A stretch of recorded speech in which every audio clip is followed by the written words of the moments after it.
Okay, good morning. Coach Sheena and I are going live this morning to talk about strength training with women. I've got my Christmas tree in the background. So let me add Sheena and we will get started.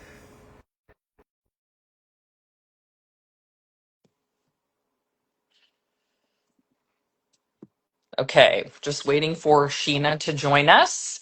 And there Hey, she is. Hello, Sheena. How are you? good, good, good. How are you, G? Good. You just got your workout in, I I just did a understand. spin class, yes. So Okay. I am looking fresh and yeah, ready to go. Hey, show up as you are. So That's you right. don't only lift weights, you do other things. I do other things. Yes, many other things at the moment that, well, maybe we'll share for a different podcast. But Okay, yes, sounds good. Sounds yeah, good.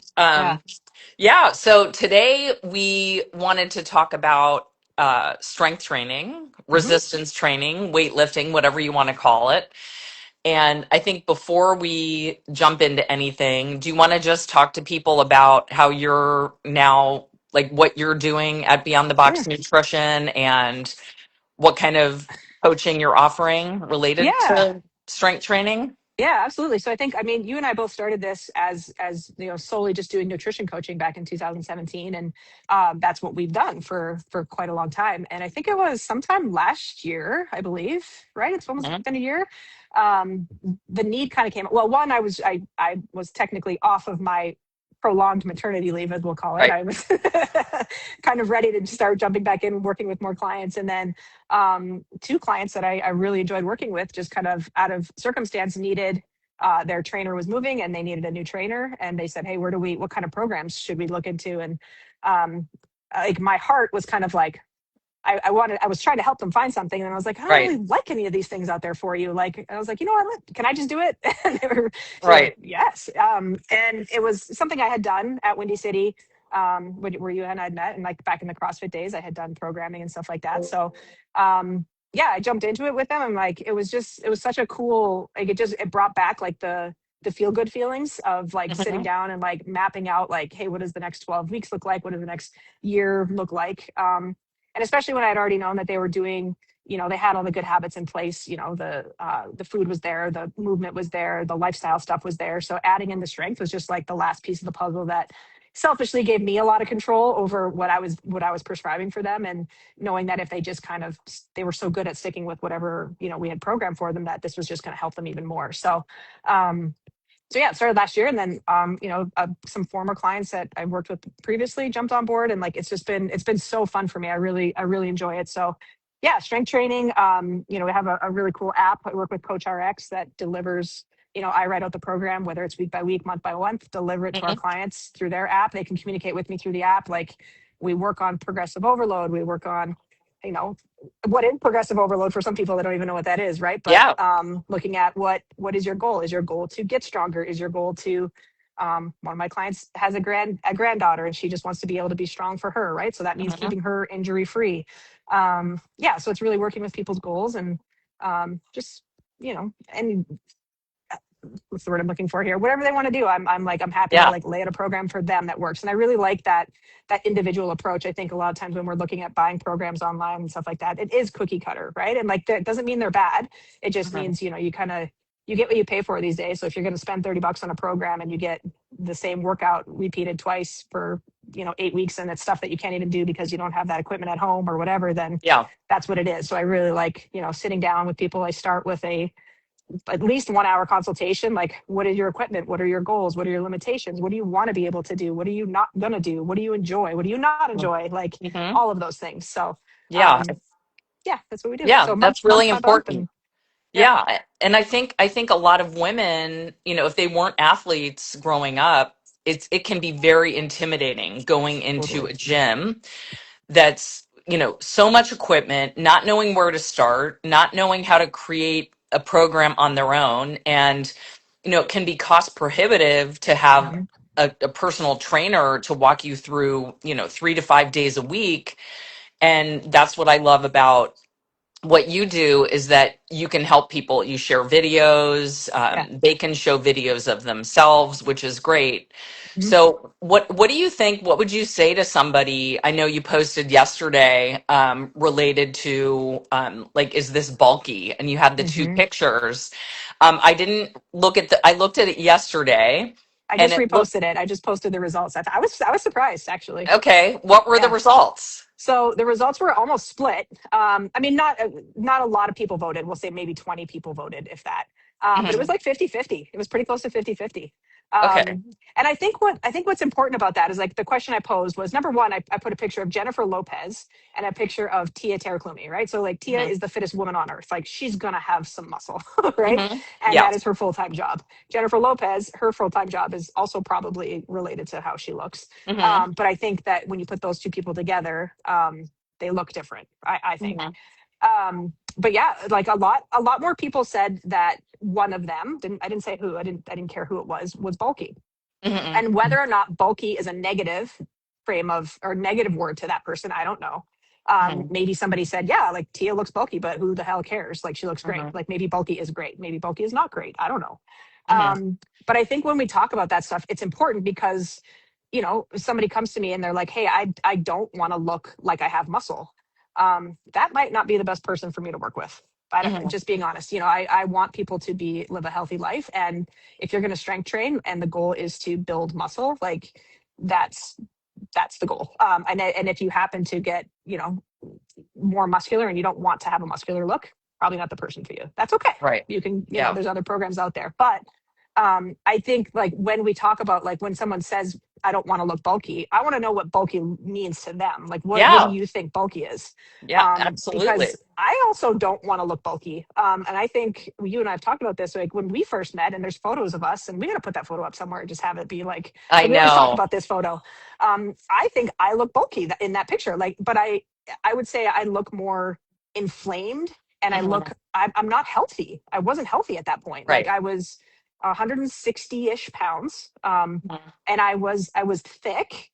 I was strong, but I wasn't healthy. I was so inflamed. I was overeating foods that I thought were good for me, right? And foods that are Mhm. generally good, paleo foods. But I was eating like a pound of grass-fed ground beef for lunch every day because it was good for me. Like a pound of grass, like that was a lot of food, Sheena. But I was also like, I was so tired. I was under recovered. My hunger and satiety hormones were Yeah. messed up. Like, and so I don't know. I would put so to me, bulky has a negative connotation, but again, to Yes. somebody else, it might not. Somebody might say, "Hey, I don't want to have a muscular defined look." And okay, I get that. You can still want to be strong, and maybe we don't want to be muscular and defined, but muscular and defined and like looking muscly, we don't just stumble upon that. Like that comes from years of hard work, like Mhm. and multiple strength training sessions per week and multiple um like sessions where you're like actually you're overeating too, right? Like we're probably have you in a caloric surplus to gain muscle. Like Tia Mhm. Klumi is not on a diet. Like she's not Jennifer Lopez. I mean, maybe she's on a diet, but you have to feed the machine in order for those muscles Yes. to get that defined and that bulky as well, or bulky that big as well. So, Yeah. um, yeah. So I don't know. I guess there's a lot of different ways that we can talk about this. I think number one is I always want to make sure that what the word we're talking about makes sense to everybody, and also like I don't know, I want people to have ownership over how they look. I don't want somebody to like think that I think they should look a certain way, Yeah. nor should they want to look a certain way because they think it's attractive to someone else. And I think that's where a lot of us maybe got into a habit. Like growing up we were marketed, especially as women, older women, like thin is sexy, skinny is sexy, and like muscle is for men. And if you lift anything heavier than the pink dumbbell, you will look like a man, and that's not attractive. A man does not find women who look or Mhm. have muscles attractive. Right. Um, I'm totally gender normalizing here too, but I think that's how it started. And I think a lot of maybe females think about their value or like their perception of beauty is reliant on how someone else thinks of them. And I think that Yeah. that's something to dig into as well. But Yeah, I think that's a really important consideration. And even understanding that before you start to write a program for someone. mhm, And I love your idea of asking them, like maybe they even share a picture with you of what they yeah, think is too bulky, what they think is the ideal body. It's like when you go in to get your hair cut, right? And you bring in a picture and you show them Totally. what you want, and that visual helps you understand the client. Hmm. And I think that's really important to build confidence and trust between you and the client so that they Hmm. know that you're going to write the programming that's going to get them where they want to be. So Yeah, that's a great point. The hairdresser analogy is awesome. Spot on. yeah. Yeah, And I love another it. thing I was thinking of, Sheena, is we think of aesthetics. So a lot of clients come to us because they want to lose weight and they want to be, let's just say, smaller, right? So Hmm. how do you help a client understand that building muscle is part of looking Hmm. aesthetically Hmm. more appealing, you feeling better in your body? It's also part of your longevity. Hmm. It's your longevity. Muscle is medicine, right? Yep. And it's for your health. Like, one example is your blood sugar regulation absolutely can be impacted and improved by building muscle. Hmm. So how do you work around the aesthetic piece when you're trying to, or not work around it, but how do you explain it in a way to get people to buy in? And it might be different for every client, but Yeah. uh, No, that's a good question. I think one, I haven't had to do that very often. I think most of the time when people great. find us, they're kind of like, yeah, like this sounds great. Yes, I want to get stronger. Yes, I want to lift weights. Like, so that's kind of nice. I Hmm. think sometimes when we have to convince people of that, I guess what I would challenge them is to, like, give me 3 months, right? Like, let's see, like, you've been doing things your way for a while. Hmm. Where's that gotten you? Why are you talking to us now? Um, Give me 3 months. Like, let's actually see what your body is capable of. Hmm. Let me help prove it to you, right? Like, I'm guessing that once you get stronger, right? We're not necessarily saying I'm going to pack on muscle here, but if you get stronger, how does that improve your confidence? How does that improve Hmm. your quality of life, your day-to-day activities? Like, are you sleeping better? Are you feeling better about yourself? Hmm. Most of the time, I think, I, allowing people the opportunity to feel what feeling good actually feels like, Yeah. is a big thing. um, I was reading up on some stuff yesterday, and like, I loved, I don't know who said this quote, but it was kind of like, you don't just like stumble into gaining a bunch of muscle, right? It doesn't just happen. Like, you're not like all of a Mhm. sudden you start picking up weights and you're gonna get stage ready, right? It's no different than like thinking like that because you go for a run, all of a sudden you're now a marathon runner. Like, Right. you don't stumble into becoming a marathon runner. Same thing with, like, with getting stronger, gaining muscle. Like, it takes concerted effort time and time again, which Right. I'm willing to bet most people don't really, that's not most people's issue, right? It's not, it's like, it's that we're actually trying to get you to strength train, 2 to 3 times a week, not like 6 to 7, which is Hmm. what most people, with that bulky, if we're coming back to that word, that muscly look, like, that's people's full-time job. Right. I'm asking you to strength train 30 to 40 minutes 2 times a week to start.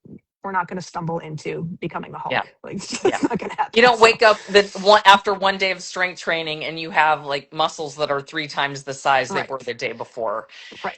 It's a gradual progressive, like that, Yeah, back to progressive overload. That's yeah, great. yeah. Yeah, fantastic. Anything else that you feel is important to share for people, just related to building muscle? And, like, let's say somebody was getting ready to go into to start a program for the first Mhm, time. What would you mhm. tell them are some key things that they need to keep in mind or that they should do?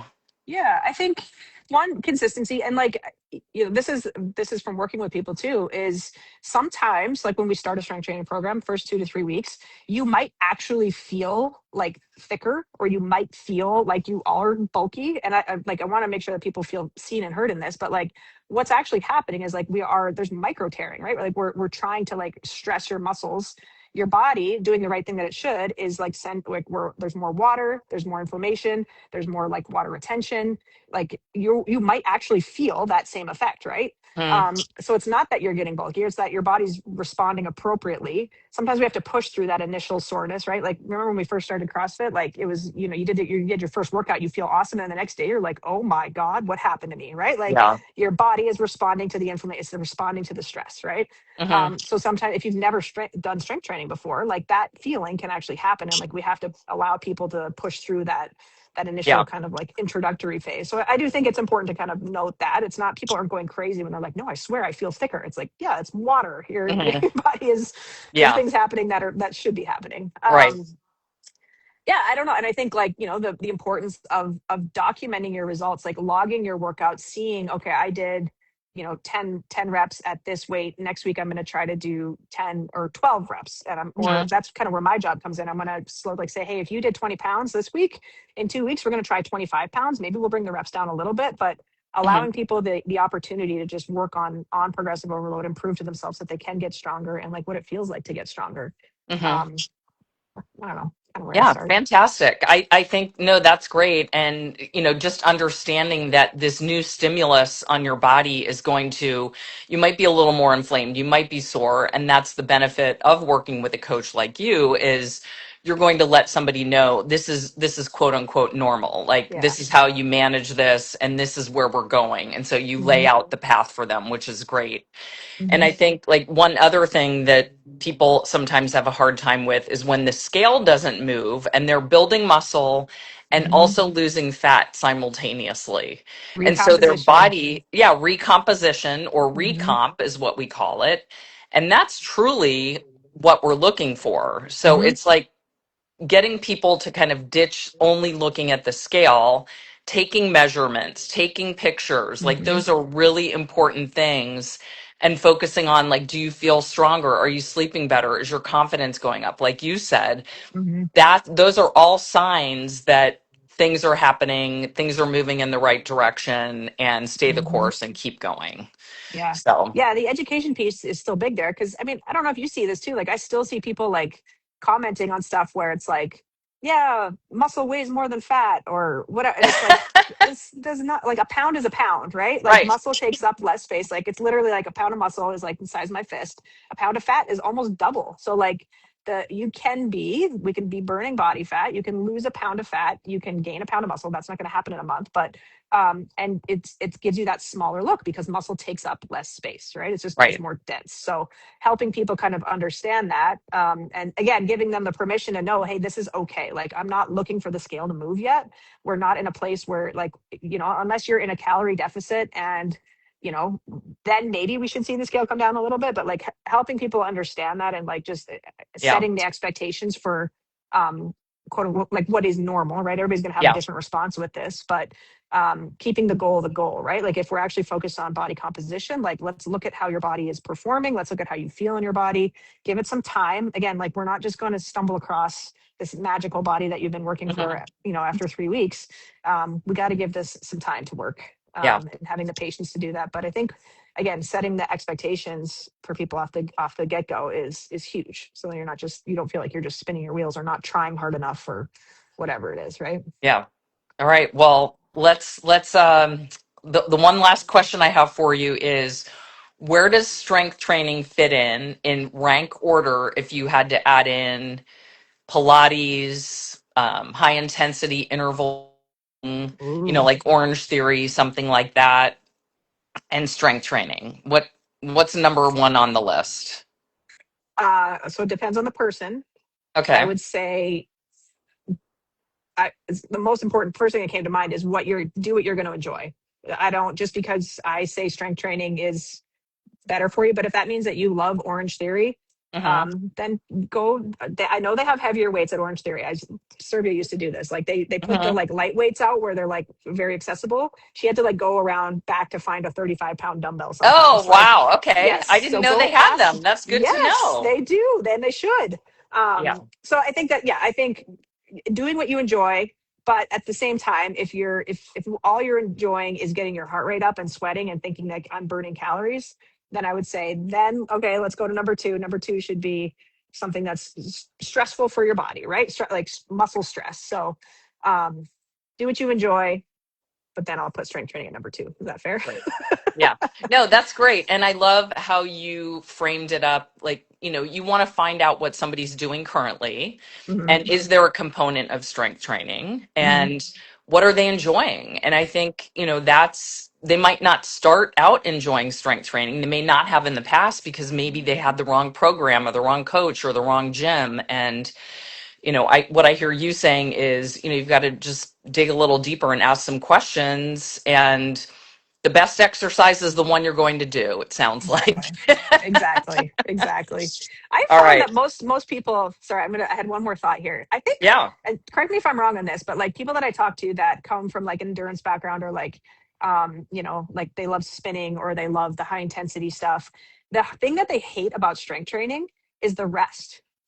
Like they can't, Oh, there's something interesting. about sitting with like the rep. Like if Oh, I program sometimes like not like, in my opinion, if you're working hard enough, like if I'm doing squats or anything really, like leg extension, like any type of machine, like if you're working hard enough where the last couple reps are tough, I am begging for at least 2 minutes of rest. And if I don't get at yes. least 2 minutes of rest, if I try to do my next set like a minute or 90 seconds in between, I'm not even close to what I should be able to do for like I can't get my reps or I can't get the same weight.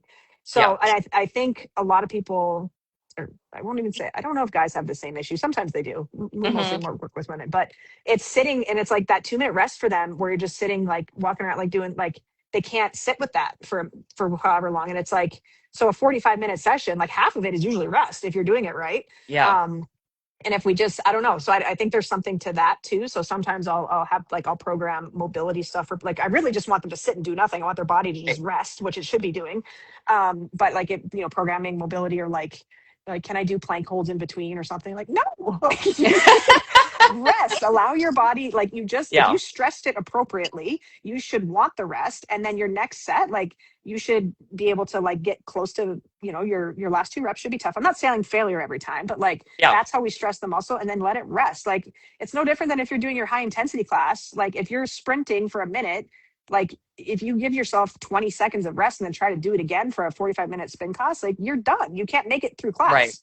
It's the Yeah. same idea with strength. Like you have to kind of think of them. They're just different, obviously different energy systems, but um, that is a struggle that I think a lot Yeah. of people can. And I haven't found a way to. I always try to make it so that the workouts are fun for my clients and like to actually do them. But like programming the rest, like half the time I'm like, I know you're not actually resting this rep. You should be. So, No, I um, think it's hard for people to rest in general. So it makes yeah. sense that if we're exercising, it would be hard there too. So, Mm-hmm. Mm-hmm. and that's all part of it, right? Like a rest is very similar to a diet break, right? Like we shouldn't be dieting every day our Right. Yeah. entire lives. Our body, like we need physical breaks, we need mental breaks.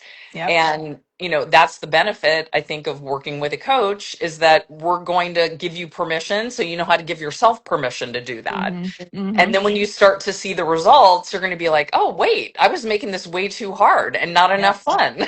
So Exactly. Yep. Well, yeah, I mean, awesome. yeah, it's like, so yeah, find a buddy, you guys can chat, like have sips of coffee between whatever. I mean, I listen to audiobooks, I'll listen to podcasts, like, just make it, I don't know. I love multitasking, but yeah, I think that's just an interesting, Yeah. interesting Fantastic. psyche. Yeah. I think we're going to leave it there, Sheena. Super helpful. Thank you for the Thank tips you. and all the information related to progressive overload, aka strength training. Yeah. And um, we're going to keep doing these live. So we'd love to have you join us every week on Mondays. Today we're doing it Tuesday because of the holiday, but we'll be back at the same time. Mhm. So 9:30 Central Time, 7:30 Pacific every Monday Woohoo. through the end of the year at least. Yes. So Thanks for waking up early. thanks. Yeah, of course. I'm up like 2 hours before that I know. Me anyway. too. So, Me too. all right, All Sheena, right. thanks so much. Thanks, everybody. Bye Bye. bye.